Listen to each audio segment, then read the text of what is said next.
Bienvenidos todos, esto es Hablemos de Inversiones, un programa dedicado a hablar sobre empresas y otras cosas.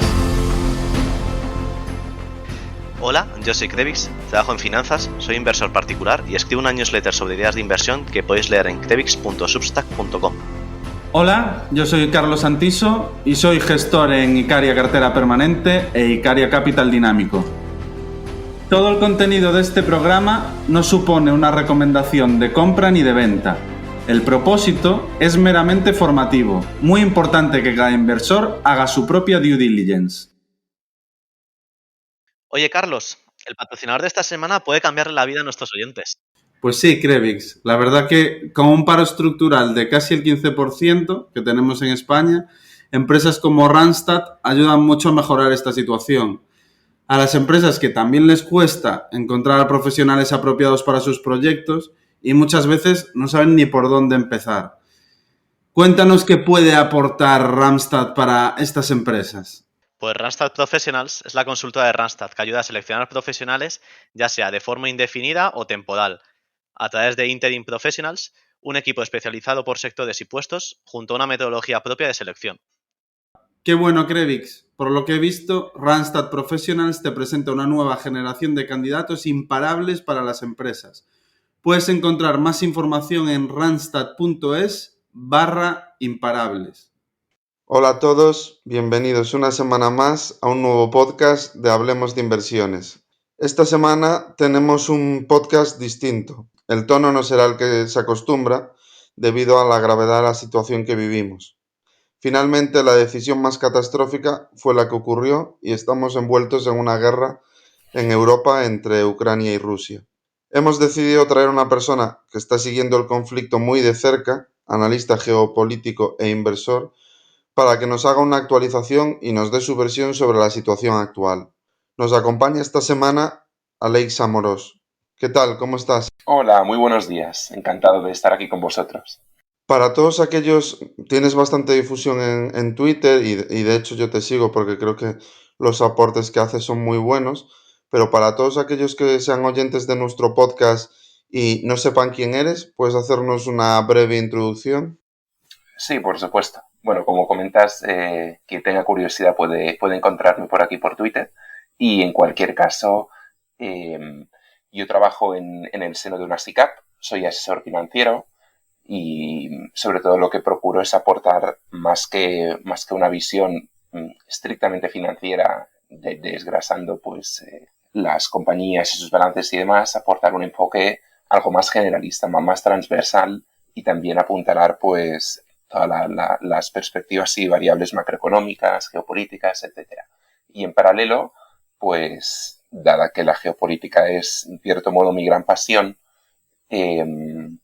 desde hace ya unos cuantos meses pues he centrado también buena parte de mi tiempo y esfuerzo en fin, tanto adquirir como divulgar conocimiento y nociones de geopolítica y en fin, intentar exponer un poco mejor cómo funcionan los tejemanejes del mundo, ¿no? Cómo está todo intercorrelacionado, ver el porqué de según que toma decisiones, etcétera. Pues muy interesante, Alex. Al final, yo creo que los temas que está tratando son fundamentales y sobre todo en un entorno como el actual, que al final van a dictaminar el entorno en el que vivimos. ¿Podrías hacernos una breve actualización del avance ruso?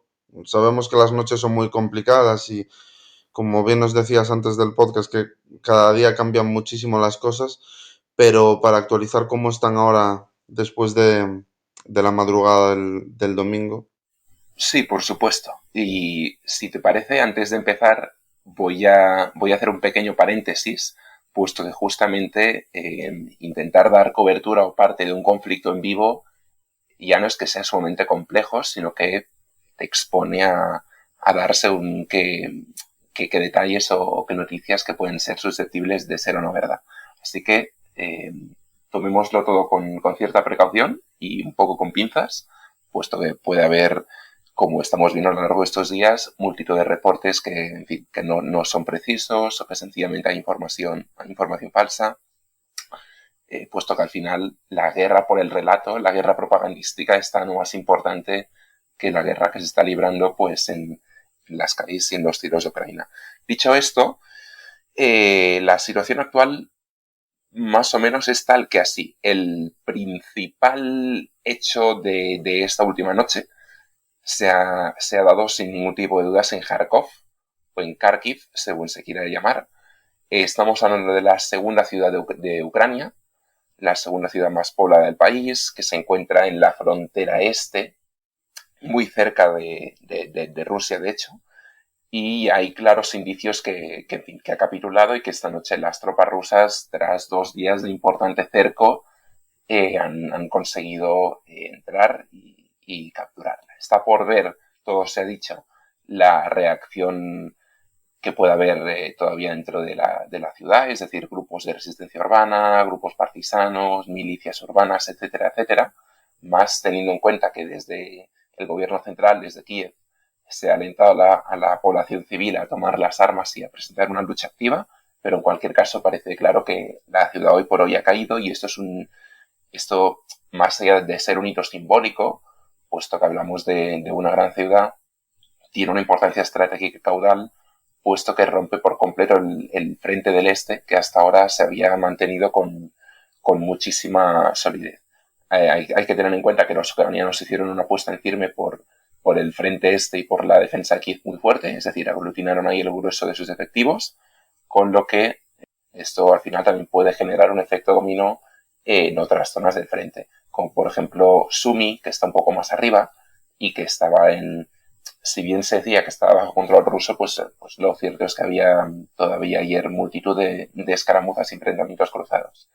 En la zona norte, los rusos han avanzado controlando pues importantes zonas como por ejemplo la ciudad de Chernihiv, y también ocuparon al principio de la ofensiva la zona de exclusión de Chernóbil. Había muchas dudas sobre si realmente se atreverían a meterse en una zona como aquella. Parece que ha estado así. Sin embargo, también hay que decir que parece que la situación ahí es de relativa calma, y cuando hablo de calma me refiero a que hay un principio de acuerdo entre las partes, lo cual también implica el propio ejército ucraniano para velar por encima de todo por el antiguo reactor de Chernóbil, dado que al final aquello requiere de una supervisión activa constante, con tal de evitar pues cualquier tipo de problema con el reactor averiado, ¿no? Las tropas han seguido avanzando en cualquier caso y consolidando posiciones en torno al Oblast de Kiev. Se tomó el aeródromo de Hostomel hace un par de días y se ha seguido reforzando. Y a lo largo de esta noche pues han seguido los bombardeos de forma muy intensa sobre la capital, si bien hoy por hoy parece claro que todavía no han conseguido penetrarla. Y luego la situación en el sur, que posiblemente sea el flanco más preocupante para los ucranianos. Ahí la irrupción de Rusia ha sido muy, pero que muy fuerte.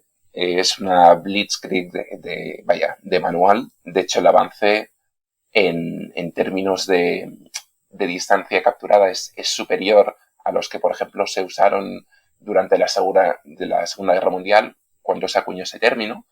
El avance desde la península de Crimea, insisto, ha sido muy fuerte. Desde el primer día se capturó ya la ciudad de Kherson, que es un nodo importantísimo de conexiones entre el oeste y el este del país, puesto que además cruza el río Dnieper, que de facto parte en dos a Ucrania, y permite, por tanto, en el supuesto de tirar hacia el oeste, poner rumbo hacia las ciudades de Mykolaiv y de Odessa, que son los dos principales puertos y zonas logísticas del país, absolutamente imprescindibles de cara a dar salida a las exportaciones agrícolas de Ucrania. Y en el supuesto de tirar hacia el este, abre las puertas a Melitopol, que también cayó ayer, y en última instancia a Mariupol, que es otro de los grandes símbolos del frente. Mariupol, por cierto, tras el fuerte avance de ayer de los rusos, está completamente rodeada. Me consta que a lo largo de esta noche pues han seguido las escaramuzas. En cualquier caso, todavía no ha cedido, pero vaya, no nos vamos a engañar, es cuestión de tiempo. Una ciudad como esta, que está completamente desconectada, todos los nodos de comunicación se han cortado por tierra, aire y mar. muy posiblemente en las próximas horas veamos una capitulación. También querría apuntillar que la percepción inicial que tuvimos fue de cierto enquistamiento en el frente, es decir, los rusos posiblemente esperaban una reacción más benigna por parte de los ucranianos, posiblemente esperaban que desde el seno del gobierno central se cediera en sus pretensiones de defensa al constatar que no tenían opción de realizar una defensa efectiva sobre el país. La realidad ha sido completamente diferente. Tanto el presidente Zelensky como el grueso de las Fuerzas Armadas se han mantenido firmes y al pie del cañón, presentando una defensa feroz. Pero igualmente cierto es que los rusos optaron por un enfoque muy comedido, es decir, durante los 2 primeros días de invasión, a duras penas utilizaron 1/3 de los efectivos que tenían apostados en las zonas fronterizas, tanto rusas como desde Bielorrusia. Seguramente se querría plantear pues una ofensiva de corte bastante quirúrgico, es decir, minimizando las bajas civiles y el daño causado en las zonas urbanas, y eso también provocó que sufrieran más bajas y más daños de los inicialmente previstos, ¿no? Ayer, por parte de los que estamos siguiendo y dando cobertura al conflicto, hubo clarísimamente un cambio en el sesgo, pisaron el acelerador. A día de ayer constaba ya a mediodía que el 50% de los efectivos ya estaban en suelo ucraniano, y tras la ruptura de las negociaciones diplomáticas, puesto que por parte de Kiev no hubo ningún interés en dialogar con Moscú, ya se optó por hacer uso total de la fuerza bruta, y eso implica no solo recurrir al grueso del ejército que todavía está apostado, sino también a, por ejemplo, grupos paramilitares como Wagner, que estaban en expectativa, recurrir a los chechenos, que han llegado se habla de entre 10 y 15.000 chechenos, que son guerreros especialmente temibles. Estamos empezando a ver un uso más intensivo de la artillería pesada, que hasta ahora, pues, insisto, habían hecho un uso bastante responsable, lo cual es una estrategia contraria a la propia doctrina de ataque del ejército ruso. Y posiblemente a raíz de este cambio de chip, al ver que no conseguían los avances y los progresos que esperaban en el campo de batalla, pues estamos empezando ahora a ver los frutos, ¿no? Como ha sido la caída de Kharkov, el cerco sobre Mariupol, un avance en toda la zona sureste que tiene pinta de que va a continuar. Ayer también pues ya pusieron rumbo hacia Zaporizhia, que es otra ciudad muy importante en el río Dnieper, una ciudad que, por cierto, cuenta con la mayor central nuclear de Europa, con 6 reactores operativos, y que de facto es una de las mayores del mundo. Se habla que los rusos ya están prácticamente encima, si es que no lo han tomado ya. Es otro punto caliente, puesto que al final este tipo de infraestructuras, como podéis entender, plantean un reto que va mucho más allá de la mera ocupación militar, ¿no? Pero bueno, habrá que seguirlo de cerca. Pues muchísimas gracias por la actualización, muy completa. Perdona que me he olvidado de presentar a mi compañero Krevix al inicio, que lo suelo hacer. ¿Qué tal, Krevix? ¿Cómo estás? ¿Cómo ha ido el fin de semana? Muy bien. Pues un fin de semana movidito, la verdad. Yo he estado siguiendo muy de cerca todo este tema, la verdad, me interesa. El tema geopolítico siempre me ha gustado bastante, y cuando hay algo que está encima tan cerca nuestro, pues más aún, la verdad. Y sobre todo el impacto que le quiero preguntar también a Alex en los mercados, tanto Claro. de materias primas como en general todos los mercados, que se van a vivir una semana muy... Si la semana pasada ya fue muy volátil, esta semana tiene pinta de que va a ser lo más. Yo ante todo primero quería preguntar si este es sostenible, que entiendo que no, pero ¿es sostenible la defensa ucraniana después de que les estén cercando Mariupol, estén haciendo ataques ya en Kiev? ¿Es esto sostenible? ¿Se puede defender o es imposible? Bueno, ten en cuenta que cuando se hacían la mayoría de quinielas militares, al final se contaba por encima de todo con un ejército regular del orden de 250.000 de efectivos y un material que, en fin, que es el que es. Que si bien ha mejorado sustancialmente en los últimos 8 años, especialmente desde las revueltas del Euromaidán y la posterior anexión de Crimea por parte de Rusia, pues en muchos aspectos sigue siendo deficitario, ¿no? Pero claro, estamos viendo una variable que posiblemente no se contaba y es el hecho de que se está armando masivamente a los civiles. Y esto plantea muchos interrogantes acerca del impacto efectivo que puede llegar a tener, ¿no? Un civil de por sí no tiene capacidad efectiva para frenar a un ejército regular, pero sí que pueden plantear pues una serie de problemas y ralentizar ofensivas. Hemos visto que se han dado instrucciones sobre cómo hacer cócteles Molotov, por ejemplo. Se dan instrucciones relativas a cómo emboscar a determinados convoyes. Hay que tener en cuenta además que hay constantemente sobrevolando drones americanos por toda la zona, especialmente los Q4, los Global Hawk, que al final lo que básicamente hacen es dar cobertura y proveer de todo tipo de información e inteligencia visual y auditiva a las tropas regulares ucranianas, lo cual está permitiendo justamente incidir en hacer mayor daño a la hora de acometer determinadas escaramuzas. Pero en cualquier caso, como tú comentas, la fuerza bruta al final es la que es. La superioridad aérea rusa pues es muy superior.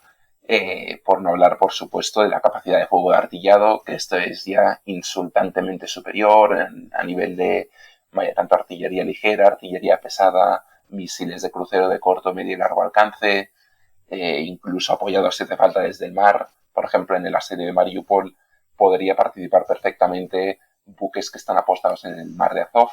Incluso se especuló hace un par de días con la idea de que estaba habiendo un asalto anfibio en curso desde el mar. Quiero decir que Rusia al final tiene multitud de recursos y también va a depender de ella de cómo y cuándo decide emplearlos, ¿no? Yo creo que sobre todo lo que es la parte oriental del río Dnieper, es decir, la zona derecha, que abarca ciudades y zonas tan importantes pues como Kherson, Melitopol, Mariupol, Kharkov, Zaporizhia, Dnipro. Todo esto es prácticamente imposible de defender. De hecho, en los mapas militares, cuando se habla de las potenciales rutas que podrían llegar a tomar el ejército, o bueno, ya no tanto rutas, sino los objetivos militares a los que aspiraba a conseguir Moscú, una de las teorías principales pues abordaba la idea de partir Ucrania en dos y que los rusos controlasen de facto la zona derecha, ¿no? Que es un poco lo que estamos empezando a ver, puesto que al final los avances se centran sobre todo por ahí. El caso de Kiev, que por supuesto es el más importante de todos, ya no solo por ser la capital, en fin, la ciudad símbolo, también es donde están apostados más efectivos, más civiles, plantea ya más interrogantes. Desde luego, si los rusos quieren acabar con Kiev, vaya, que absolutamente nadie tenga ningún tipo de duda que pueden hacerlo, como en su momento durante las guerras chechenas, por ejemplo, lo hicieron con Grozny, o lo hemos visto en otros conflictos, como por ejemplo en Siria, en la propia Yemen. Tienen capacidad de reducir la ciudad completamente a cenizas y, en fin, convertirla en una alfombra, ¿no? Pero es igualmente cierto que los rusos al final, que ya están cosechando pues bastantes enemigos, lo que intentan es minimizar daños y indudablemente pues van a intentar la toma de cualquier ciudad, por grande que sea, intentando destrozar el mínimo posible, puesto que a fin de cuentas tienen que convivir a futuro pues, con una población que hoy por hoy en muchas zonas les va a dar la espalda, y cuanta mayor sea la destrucción, más difícil lo van a tener para en fin, ponerlos de su lado y que todo esto no derive, por ejemplo, en potenciales insurrecciones populares, lo que hemos comentado un poco antes, ¿no? La formación de guerrillas, grupos urbanos radicalizados, etcétera. Pero si hablamos estrictamente de fuerza militar, esto no es sostenible, y si esta noche ha caído Kharkov, lo normal es que veamos un cierto efecto dominó, sobre todo en la zona del este, que esto también insufle oxígeno a las zonas rebeldes de Lugansk y Donetsk, que puedan avanzar algo más, que Mariupol pues ceda, que zonas importantes como Odessa pues también posiblemente vayan a caer en las próximas horas, en fin. Perfecto. Una cosa que comentabas también era el tema de la opinión popular y de la mala prensa que está cosechando Rusia y sobre todo Putin que en otras invasiones, como cuando pasó la guerra con Crimea, no había tenido esta prensa tan negativa, y eso que ahí sí que hubo algo de intervención de un ejército sin bandera en su momento, ayudando en este momento a la península y atacando a los rusos. ¿Cómo está afectando todo esto a Putin actualmente dentro de su propio país? Porque las sanciones, tanto a oligarcas como a los principales bancos de Rusia, con el tema del SWIFT, que ahora comentaremos un poco más, sí que puede acarrear revueltas populares y, más allá de las protestas estas de no a la guerra que hemos estado viendo estos días en la televisión, que al final pues son protestas minoritarias, y ahí yo noto que hay con mucho miedo siempre al líder allí en Rusia a la hora de protestar, con motivo, vamos. La cosa es, cuando a la gente le tocas el dinero y le tocas de donde comen, siempre se pueden ver las cosas mucho más tensas y revueltas más grandes, un posible corralito, etcétera. ¿Cómo ves todo esto de que pueda pasar en las próximas horas? Bien, pues es una fantástica pregunta. Si te parece, vamos a empezar viendo un poco en clave interna la afectación. Como tú has comentado, hasta el día de hoy, las protestas que hemos ido viendo en ciudades importantes como Moscú, San Petersburgo, han sido bastante residuales, lo cual también es indicativo de que la situación en el país dista mucho de lo que se suele vender por parte de la prensa occidental. También es igualmente cierto que al final pues hay una clara política coercitiva que se procura desde hace muchos años de aplastar cualquier tipo de manifestación o de protesta, ¿no? Al final, el derecho a la manifestación en Rusia está sumamente limitado y, salvo ocasiones muy concretas, las autoridades no suelen dar permisos para llevar a cabo grandes manifestaciones. Lo vimos, de hecho, hace un par de días, cuando las protestas espontáneas que hubieron en contra de la guerra pues se saldaron con, según la fuente, con cerca de 1 millar de detenidos, ¿no? Lo cual nos da idea de la contundencia a la hora de aplacar las protestas. En cualquier caso, pues es clarísimo que la situación es muy distinta de 2014, empezando porque por aquel entonces la captura de Ucrania se vendió pues como un logro nacional, cosechó un apoyo interno masivo. Al final hay que tener en cuenta que entre el 80 y el 90% de la población de Crimea era ruso parlante, puesto que al final no tenía demasiado sentido que Crimea, bajo el pensamiento ruso, estuviese en manos de Kiev, ¿no? Al final fue un regalo de la Unión Soviética, en fin, que Crimea originalmente había sido siempre parte de Rusia, y pues en un momento dado pues se decidió entregarlo a la República Socialista de Ucrania, con las consecuencias que esto acaba derivando a futuro, ¿no? En cualquier caso, sí que es verdad que esto tiene un desgaste muy superior. Vaya, desde un punto de vista internacional, la percepción de la imagen es clarísima, ha quedado muy deteriorada. Más allá de las sanciones que comentaremos, como ya tú has dicho un poco más adelante, ya estamos empezando a ver vetos en multitud de organismos y plataformas internacionales, incluso aquellos que pueden parecer más simbólicos, como por ejemplo el caso de Eurovisión. Al final no deja de ser un puente cultural que te acerca a todos los países del continente, y, en fin, el veto pues ha sido muy claro, ¿no? También están habiendo negativas en la participación en multitud de competiciones deportivas en el ámbito internacional, de deportistas rusos que están anunciando que renuncien a seguir representando a su país, por ejemplo, con lo que todo esto tiene al final un peso importante. Aún así hay que tener en cuenta que en Rusia como tal la cobertura informativa pues es muy sesgada y de hecho en clave interna en ningún momento se está hablando de guerra, se está hablando de una situación de cierta excepcionalidad en Ucrania, y que se están llevando pues determinadas operaciones para asegurar los intereses del país, pero en ningún caso se están enseñando ni imágenes de los bombardeos, por supuesto nada que hablar de las pérdidas que hayan podido tener los rusos. Hay pues un cuidado muy importante a la hora de dar la información a la ciudadanía, y es algo que, por ejemplo, también se está viendo en China, que al final es el aliado por excelencia de de Putin y que la propia cobertura informativa en el país pues también está siendo extremadamente cuidadosa a la hora de dar los detalles, ¿no? Quizá a sabiendas de que a futuro puede que las tornas cambien y tengamos una situación parecida con el caso de Taiwán. Pero, en fin, insisto, hay un desgaste mediático muy importante. Seguramente esto vaya a pasar factura en los foros diplomáticos internacionales. Ya vimos, por ejemplo, que los rusos no estuvieron en la última conferencia de seguridad de Múnich de hace un par de semanas. Pero igualmente es cierto que, en fin, que Rusia sigue teniendo muchísimo poder en otros ámbitos. Por ejemplo, para que os hagáis una idea de la estupidez a veces de la diplomacia y de las relaciones internacionales, Rusia es actualmente la presidenta del Consejo de Seguridad de Naciones Unidas. ¿Qué os quiero decir con esto?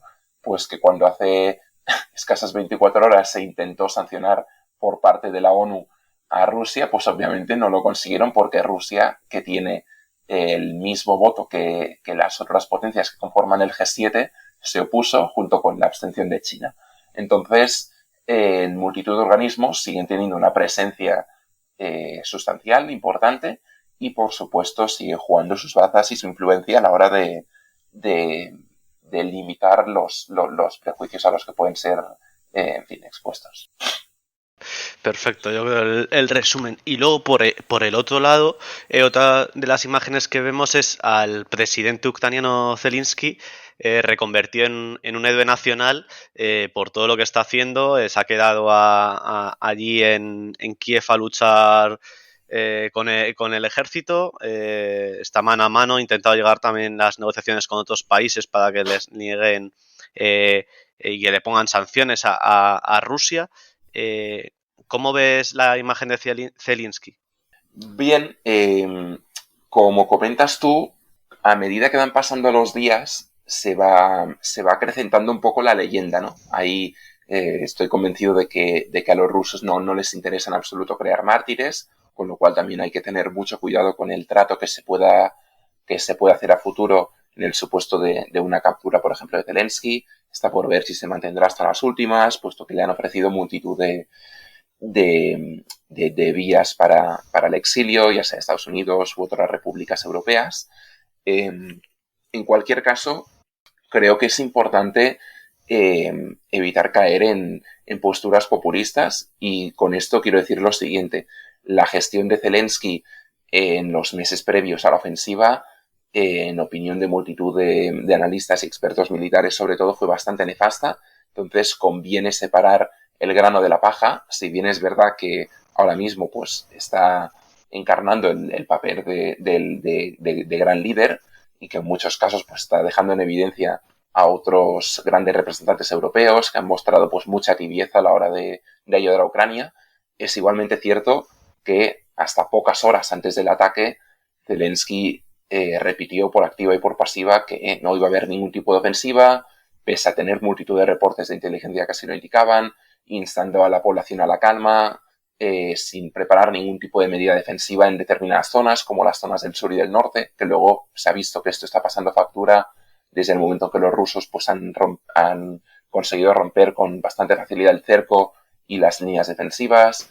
En fin, creo que si bien hoy por hoy pues su labor está siendo encomiable, sobre todo más desde un punto de vista moral y de animar a la ciudadanía y a la tropa a resistir, pues es igualmente cierto que ha tenido muchísimo tiempo para prepararse activamente, para condicionar bien al país, para presionar de más al resto de socios europeos, y que su postura pues ha sido un tanto titubeante, por no hablar de que no llegaron a considerar la opción de Minsk, que a ojos de Ucrania pues en fin es un acuerdo especialmente humillante por el reconocimiento implícito que eso tiene de Donetsk y Lugansk como repúblicas independientes, pero echando la mira hacia atrás, uno se pregunta si no hubiese sido más inteligente ceder los oblasts de Donetsk y Lugansk a cambio de mantener plena soberanía sobre el resto del país y evitar un baño masivo de sangre, ¿no? Pero en fin, esto ya también plantea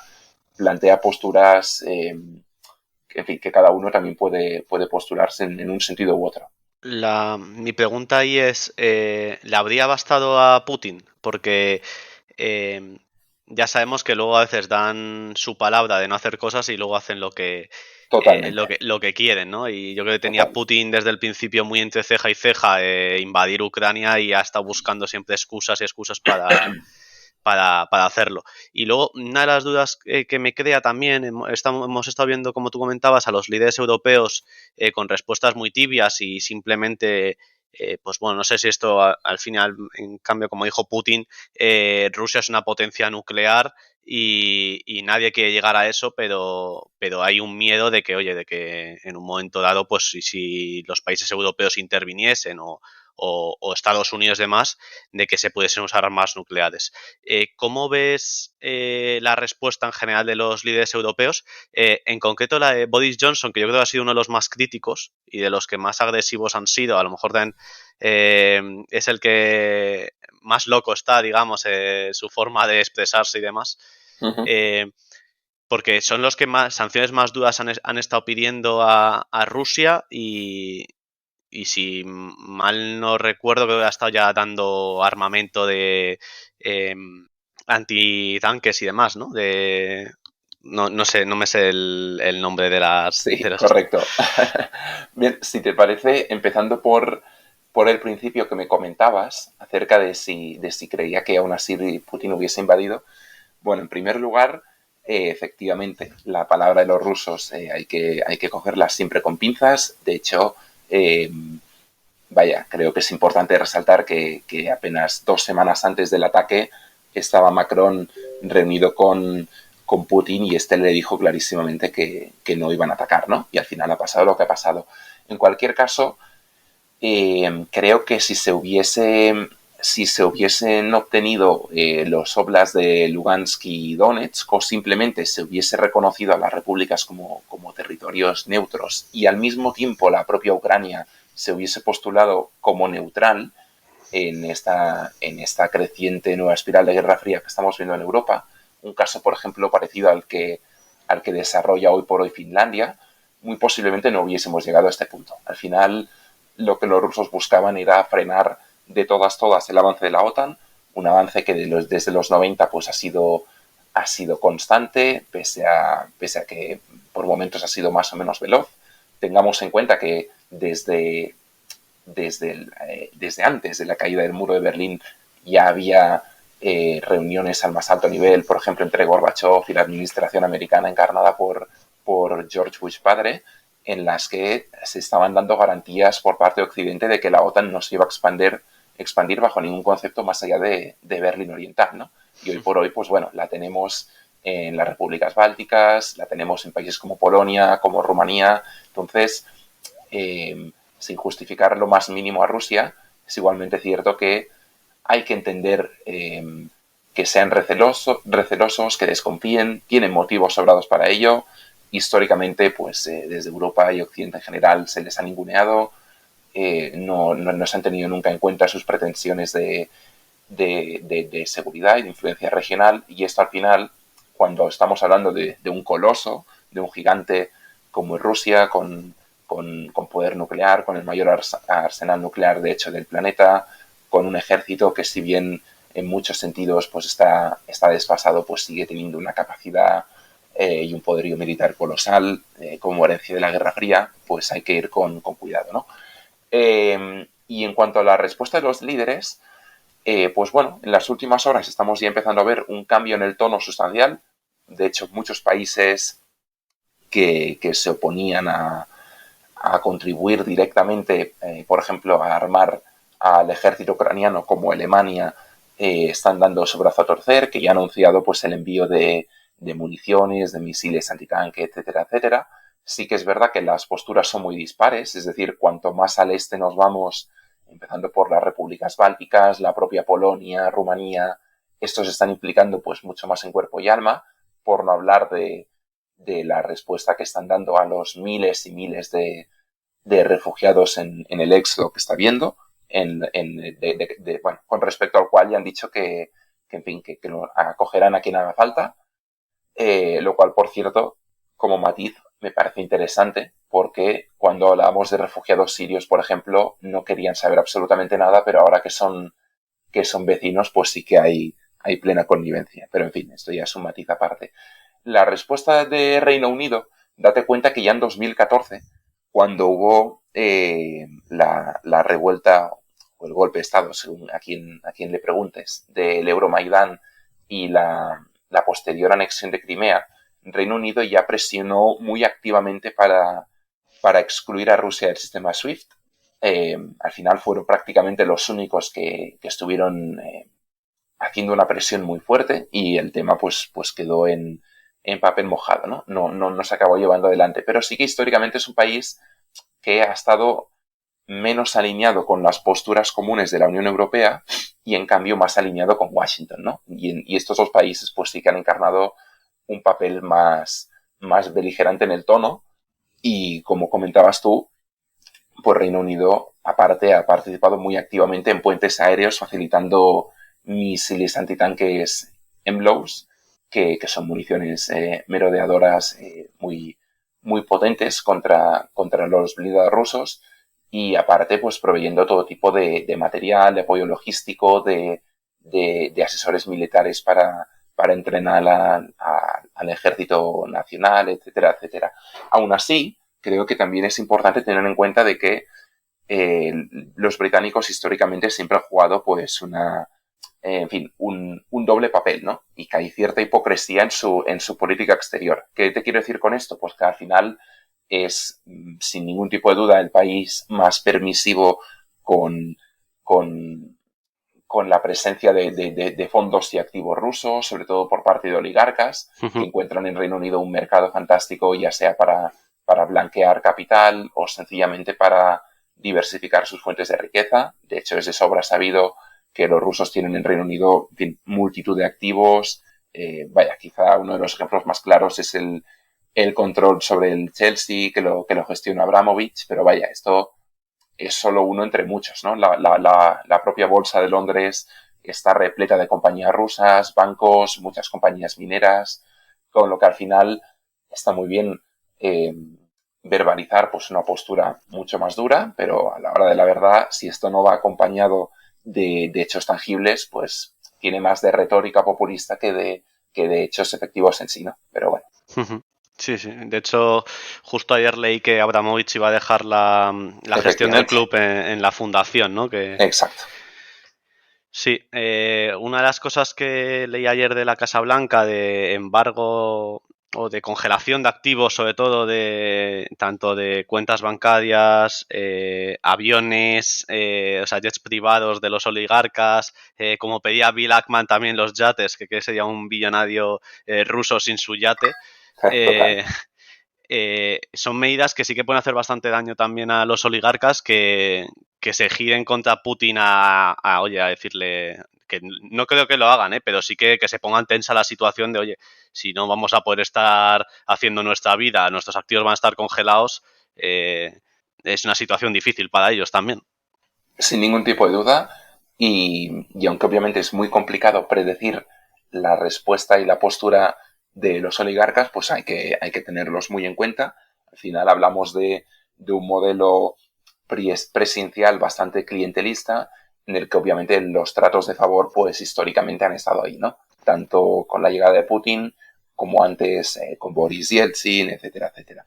De hecho, en las últimas horas se ha anunciado la creación de una comisión cuya función va a ser la de buscar todo tipo de activos, ya no solo en Estados Unidos, sino en la propia Europa, propiedad de grandes figuras rusas, de oligarcas, de gente especialmente conocida, rastrear cualquier tipo de indicio que apunte, por ejemplo, al blanqueo o a prácticas ilícitas en la obtención de los capitales y de ser así, pues podríamos estar a las puertas de un embargo masivo de bienes que, sin ningún tipo de duda, pues puede acabar mermando en la confianza de estos círculos que al final pues juegan un papel importante en Rusia, ¿no? Sí, ojo Marbella, que hay mucho.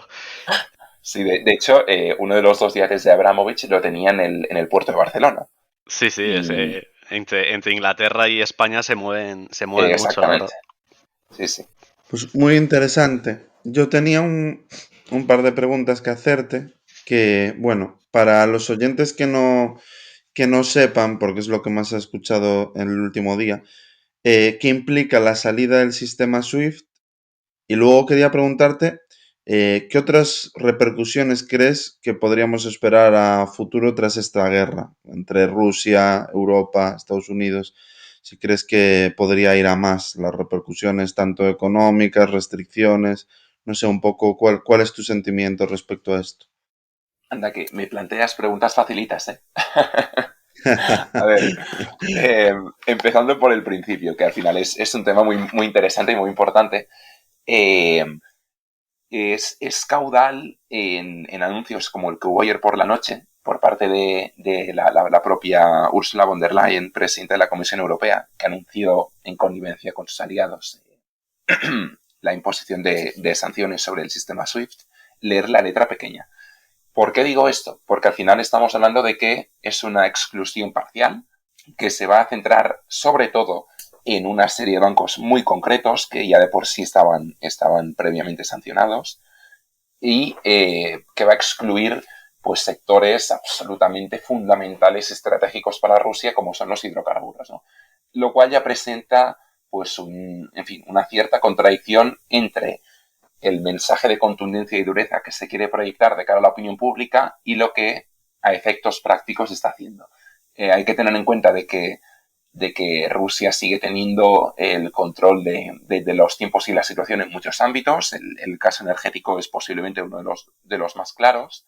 Entonces, al final, lo que sí que se está haciendo con la exclusión de SWIFT es mermar pues la interconexión bancaria internacional, ¿no? Transfronteriza, y que pues posiblemente esto acabe lastrando la importación y exportación de determinados bienes y en fin, acabe afectando a la propia ciudadanía en cuestiones tan simples de entender como, por ejemplo, el querer irse de vacaciones. Desde el momento en que tus cuentas pues están bloqueadas, están limitadas a operar a determinadas geografías, pues la población rusa se va a ver en una situación pues bastante delicada a la hora de salir del país, ¿no?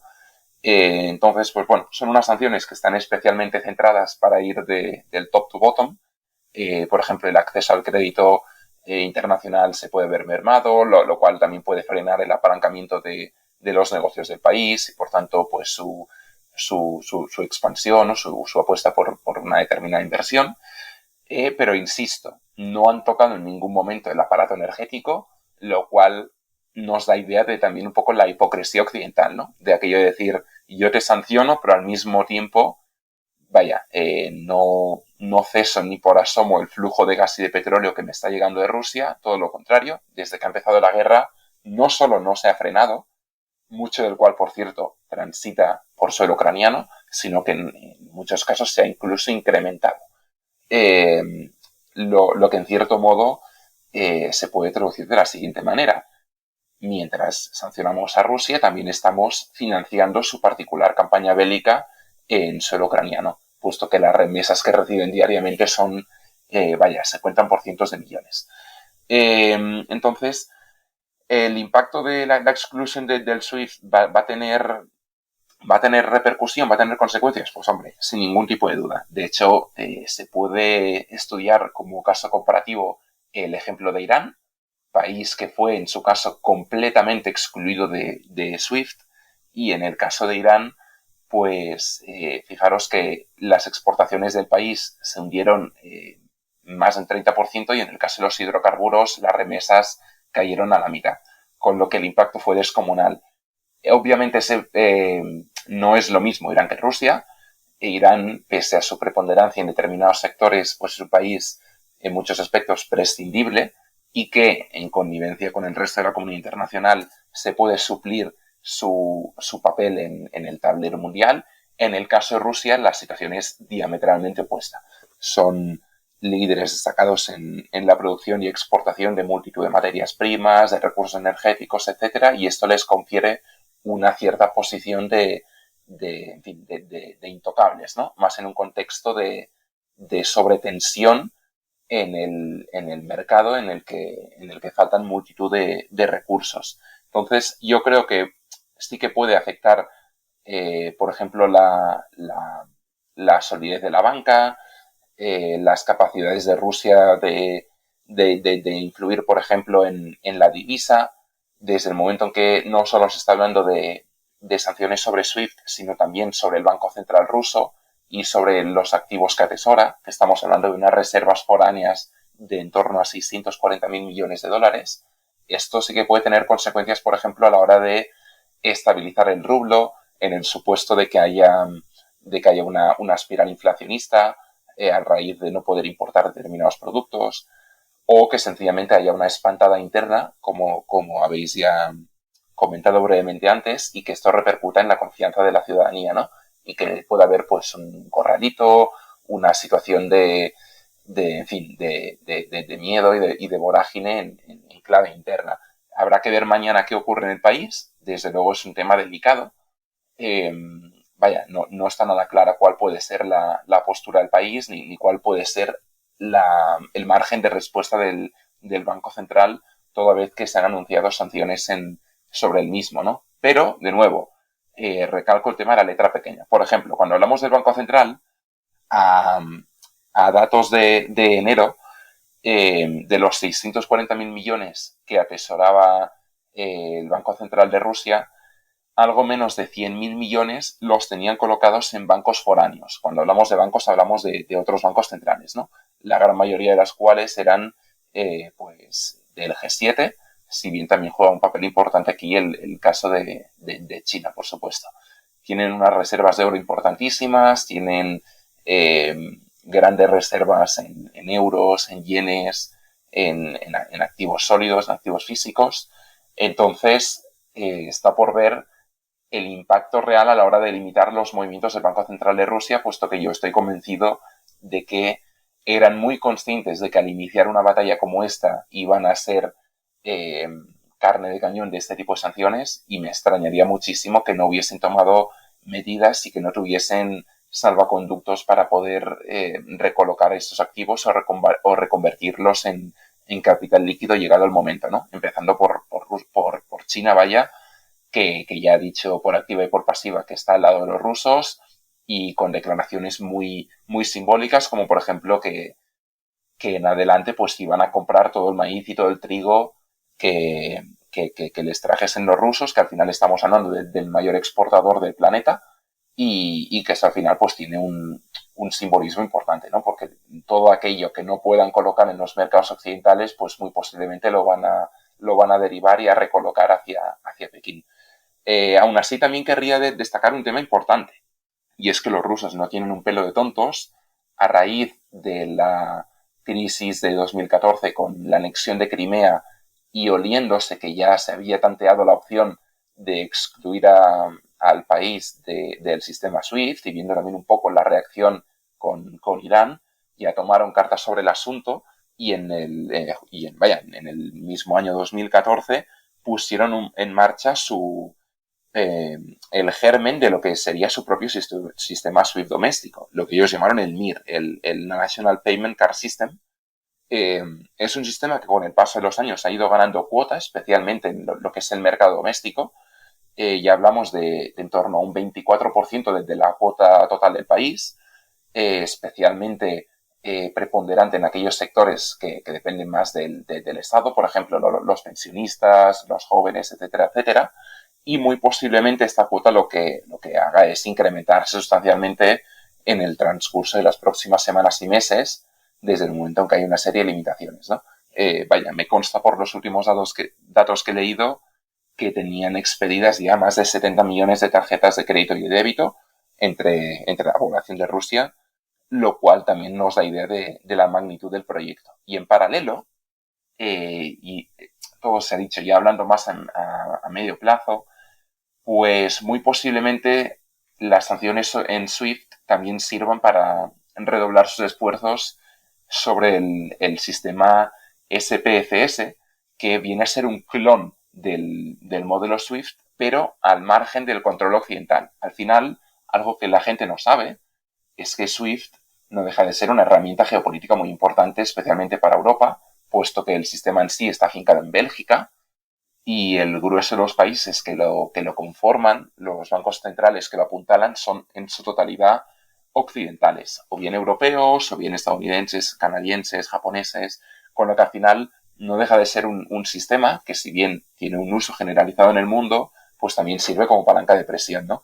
Entonces, mucho cuidado a la hora de tomar este tipo de decisiones, y más en una gran potencia como es Rusia, porque esto al final lo que puede hacer es incentivar a otros países díscolos de esta mentalidad pues más occidental a romper y a ir explorando modelos alternativos para también generar un sistema algo más heterogéneo, ¿no? Que no pase todo por el ojo de Bruselas, que al final es quien en este caso en particular controla el poder del sistema. Con lo que, bueno, mi conclusión es que hará daño, sin ningún tipo de duda, especialmente en las transacciones internacionales, pero posiblemente los rusos tengan ya una arquitectura financiera desarrollada y suficientemente sólida como para plantear una alternativa a medio plazo, y recalco lo que he dicho antes, no se va a tocar el aparato energético, por tanto, uno se pregunta, bueno, pero si desconectan a los rusos de SWIFT, ¿cómo se van a pagar las importaciones de petróleo y de gas? Pues bueno, aquí volvemos un poco a esta hipocresía occidental, porque desde luego gratis no van a llegar los flujos de petróleo y de gas, se van a seguir pagando, ya sea en euros o en dólares, y en fin, habrá que ver las triquiñuelas legales que se montan, amparadas un poco también en el derecho internacional, para financiar todo esto. Pero vaya, los alemanes y los italianos, por ejemplo, que tienen buena parte de su suministro de gas firmado con contratos a largo plazo con Gazprom, motivo por el cual también eran los más reticentes a imponer este tipo de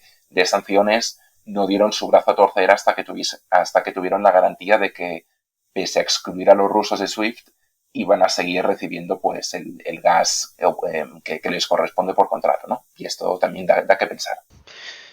Sí, porque esta dependencia del gas y del petróleo ruso es en parte lo que había estado haciendo que fuese más laxa todo el rato su respuesta a la invasión pero también el mismo Putin había reafirmado varias veces de que no se iba a cortar este suministro Exactamente. como arma de jugar de, oye, bueno, aquí os vamos a seguir, que el invierno aún está aquí. Exactamente. Pues muy interesante, la verdad. Como un último apunte, es tal que así, por mucho que en estas últimas semanas hayamos visto un reajuste en las importaciones de gas natural a Europa, que hemos visto pues grandes flotillas de buques metaneros cruzando el Atlántico desde Estados Unidos, que tiene las 7 plantas de regasificación y exportación de gas natural licuado a tope y virando prácticamente con toda la producción hacia Europa, que nadie se lleve a engaño. La producción de Rusia es insustituible, no hay ni un solo país que pueda ocupar el vacío que generaría Rusia.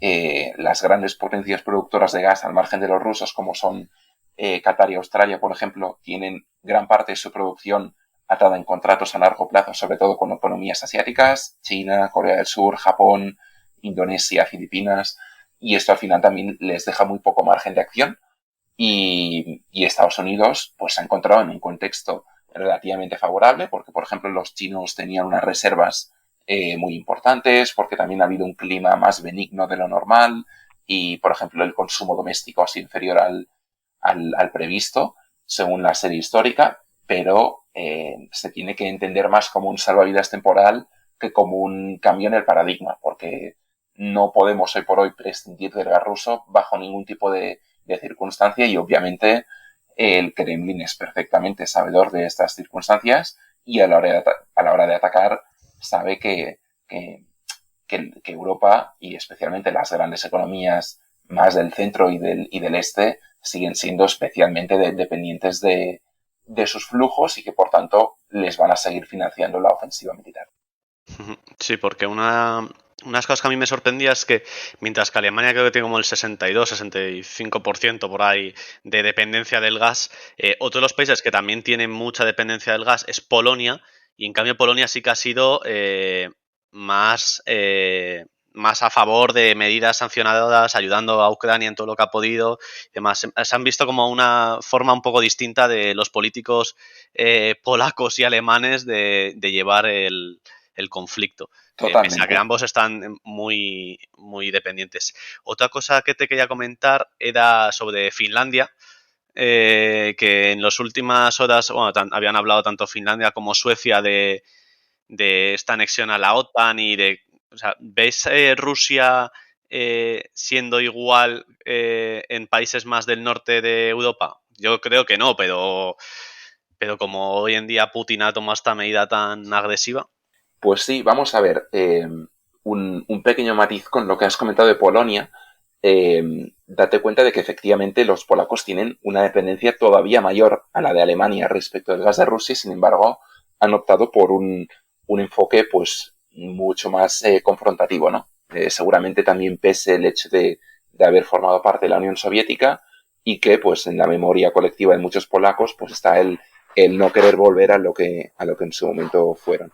En cualquier caso, fíjate que los polacos han sido mucho más inteligentes que los alemanes, aparte de acometer una política de transición energética mucho más inteligente, y desde hace unos años pues han estado desarrollando en paralelo un entramado de gasoductos que les conecta a través del mar con Dinamarca. Entonces han sido inteligentes desde el momento que han sabido valorar y entender la amenaza que plantea Rusia para sus intereses nacionales y al mismo tiempo porque han sabido diversificar sus fuentes energéticas y si bien siguen siendo muy dependientes del gas, por supuesto, al menos ahora geográficamente hablando ya no van a tener que depender tanto de los rusos, ¿no? Se espera que el gasoducto en cuestión, que es el Baltic Pipe, entre en fase operativa ya a finales de este año, con lo que seguramente, viendo que lo que es la fase más crítica del invierno, pues ya está en sus últimos coletazos, también se han dado el lujo de adoptar pues una postura más contundente. Y luego sí, el tema de Finlandia que me comentabas. Pues mira, históricamente la opinión pública de Finlandia siempre había sido bastante reticente a entrar en la OTAN. Yo creo que el país era consciente de que, en fin, que estando neutrales no les iba mal, al margen de los conflictos y de las disputas geopolíticas que había en el país. Y la relación con Rusia, si bien tensa, pues había sido bastante fluida y bastante dialogante. Hay que tener en cuenta que Finlandia comparte una frontera terrestre muy importante con Rusia, por lo que esto evidentemente plantea una amenaza añadida. No es el caso de Suecia, por ejemplo, que no tiene ningún tipo de frontera terrestre, pero es que además el 100% del gas de Finlandia llega desde Rusia, con lo que no es que estemos hablando de un país que tenga muchas alternativas, por ejemplo, en el supuesto de querer cambiar sus fuentes energéticas, ¿no? En paralelo hay que tener en cuenta de que una supuesta entrada de Finlandia o de Suecia en el seno de la OTAN muy posiblemente implicaría que estos países tuviesen que aceptar la presencia de soldados de la OTAN, sobre todo Estados Unidos, en bases militares, cosa que hasta ahora han logrado evitar de todas y por tanto también una cierta perversión hacia su soberanía, con lo que eso también tiene un cierto impacto de cara a la opinión pública, ¿no? Y no sería de extrañar que desde la OTAN, y más viendo cómo ha ido escalando el conflicto y que pues se está formando pues un escenario que invita a pensar en una nueva guerra fría en las próximas décadas en Europa, se obligase a países como Finlandia a hacer concesiones en forma de aceptar colocar, por ejemplo, misiles balísticos intercontinentales o incluso cabezas nucleares en suelo finlandés como forma de disuasión hacia Rusia, lo cual no haría sino incrementar pues la tensión, puesto que Rusia también ha amenazado de hacer lo propio colocando ojivas nucleares en Bielorrusia, etcétera, etcétera, ¿no? Entonces, la opinión pública de estos dos países, sobre todo en Finlandia, si bien en los últimos días, en las últimas semanas, especialmente a raíz de la tensión creciente con Ucrania, ha ido virando cada vez más hacia una postura pro-OTAN, entiendo que también percibiéndolo como un salvavidas de la soberanía del país, está por ver si los gobernantes y la propia alianza pues estarían por la labor de acometer un un movimiento como este, ¿no? Que por un lado se presiona para que así sea, pero al mismo tiempo hay que ir con mucho cuidado. Insisto, en el caso de Finlandia hablamos de un país fronterizo con Rusia, con una frontera de cientos de kilómetros, y habría que ver si los rusos, que en estas cosas son muy recelosos, no toman de nuevo las cartas en el asunto. Finlandia es un país mucho más pequeño que Ucrania, con un ejército muchísimo más pequeño, que si bien tecnológicamente hablando está mucho más avanzado, pues al final, en términos totales y efectivos, el poderío militar es el que es. Un ejército pues mucho menor, que se traduce pues en un menor número de tanques, de aviones, de sistemas defensivos, de todo, ¿no? Por tanto, una potencial invasión, si ya la de Ucrania de por sí se percibía como imposible de evitar, en el caso de Finlandia pues seguramente fuese todo todavía más simple. Así que mucho cuidado con evitar postular según qué temas, porque si algo estamos viendo es que la postura de Rusia es cada vez más impredecible, y cuando tienes un rival enfrente pues que es impredecible, esto te puede llevar en fin, a errores de cálculo, y con lo que esto puede implicar. Y vale, y ya por acabar, y no te retenemos más, que sé que tendrás un día liado, ¿qué impacto podemos ver en otras materias primas, más allá del gas y el petróleo, trigo y demás, que hemos visto que se ha disparado en estos días? ¿Qué impacto podemos tener en materias primas y cómo puede afectar al resto de Europa? Bien, pues vamos a ver. Bueno, si me permites abordar mínimamente el tema del gas, es muy interesante porque fijaros que tanto el martes como el miércoles como el jueves vimos subidas muy importantes en el TTF holandés, el índice de referencia en Europa. El martes y el miércoles subió un 10%, y en el caso del jueves se disparó un 33%, por momentos con subidas superiores al 60%, pero el propio viernes, fíjate qué curioso que el gas se desplomó un 20%, pese a que la invasión pues entraba en su cenit y, en fin, las batallas pues eran encarnizadas, ¿no? Entonces, eh, pese a que hay un conflicto en curso, por un lado hemos visto que las sanciones no se han atrevido a tocar el aparato energético del Kremlin, que al final es su principal baza de financiación, y en paralelo el flujo no se ha interrumpido en ningún momento, lo cual también nos da idea de que los temores iniciales que apuntaban a una cierta parálisis en el flujo de suministro, pues hoy por hoy no han sucedido. Entonces, ¿qué cosas podemos ver? Fíjate que las sanciones en ningún momento se han centrado en ningún tipo de materia prima.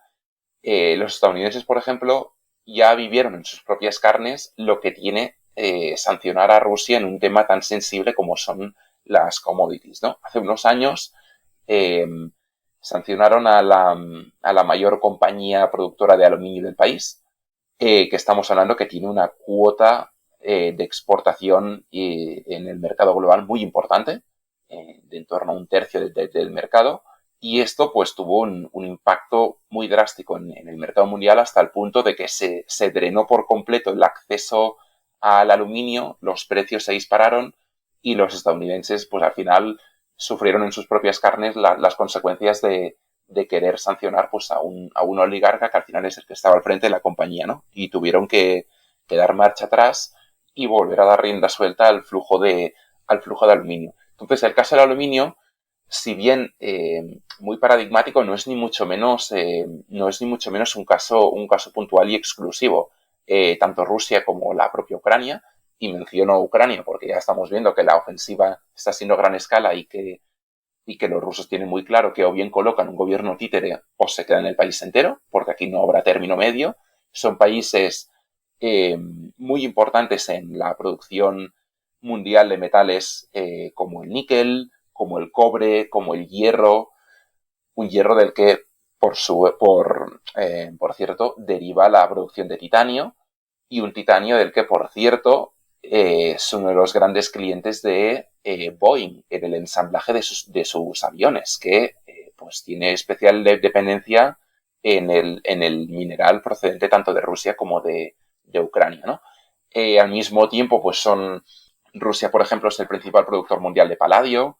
Es uno de los principales productores de neón, un componente absolutamente fundamental en la fabricación de microchips. Fijaros que es un tema en el que en su momento pues, se amenazó mucho a Rusia con cortar la exportación de tecnología y de semiconductores al país, pero de poco sirve amenazar de cortar a Rusia del acceso a determinados componentes estratégicos cuando para ensamblar este tipo de componentes necesitas la materia prima como es el neón, que en un 60% pues está refinando en Donetsk, en uno de los oblasts que hasta ahora estaban en disputa, ¿no? con la parte díscola de Ucrania. El platino es otro elemento muy importante que tiene una cuota muy importante y que recae en ambas economías.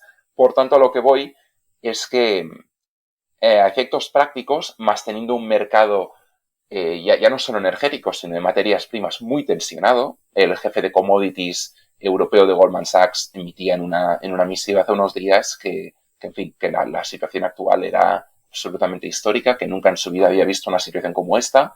Multitud de minerales y de metales se encuentran en estado de backwardation, es decir, que se están pagando primas muy superiores para adquirirlos en clave presente y no esperar a futuro, puesto que hay serias dudas de que el suministro se pueda mantener y, por tanto, que pueda haber importantes cuellos de botella en el suministro de determinados metales y minerales.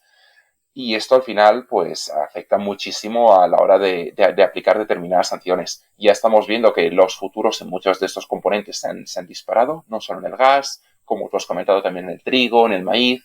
Tengamos en cuenta también las consecuencias que tiene un conflicto como este en lo que son los nodos de comunicación. Por ejemplo, en los últimos años se había venido apostando por rutas férreas entre Europa y China, por ejemplo, vía ferrocarril. Parte de estas rutas cruzaban suelo tanto ruso como ucraniano, con lo que esto también ha vivido pues una cierta disrupción. Y en paralelo, el Mar Negro es un canal de comunicación importantísimo. Por ejemplo, todas las exportaciones ucranianas agrícolas, la práctica totalidad se gestionaban a través de los puertos de Odessa y de Mykolaiv. Hablamos que en el caso del binomio Rusia-Ucrania, pues son dos de los principales exportadores de maíz, de trigo del mundo. Países y economías muy importantes como por ejemplo Egipto y Turquía dependen hasta en un 70 y 80% del grano que les llega de ambas economías eslavas, así como buena parte del Cuerno de África, del Sahel, de la África subsahariana, de determinadas zonas de Europa del Este y Latinoamérica, con lo que hay que tener especial cuidado con también las disrupciones en el ámbito alimenticio que pueda haber. Yo espero que la situación todavía se alargue un tiempo, puesto que hoy por hoy es muy difícil predecir las consecuencias, pero esto no hace sino añadir pues presiones añadidas a las materias primas y esto en última instancia, pues que nadie tenga ningún tipo de duda, va a redundar en una perpetuación de la inflación. Es decir, en un escenario de esta inflación que por un lado puede dar alas a los sectores más hawkish de los bancos centrales para acometer políticas más agresivas en la subida de tipos y por tanto en un encarecimiento del acceso al crédito que cuando ya estamos empezando a ver pues ciertos síntomas de desaceleración económica pues desde luego no va a ayudar en nada. Bueno, pues si no teníamos inflación suficiente, pues que se agarre la gente. Eso, 2 tazas. Sí, sí. Pues muchísimas gracias por el capítulo, la verdad que muy completo y una actualización que yo creo que es de interés para todo el mundo, no solo para la gente que le interesan las inversiones, porque al final es que esto afecta a cualquier aspecto. Y pues lo dicho, ha sido un placer y a mí personalmente la verdad que me ha venido muy bien este update. Pues oye, el placer ha sido mío y nada, cualquier cosa ya sabéis dónde encontrarme. Muchas gracias, Alex.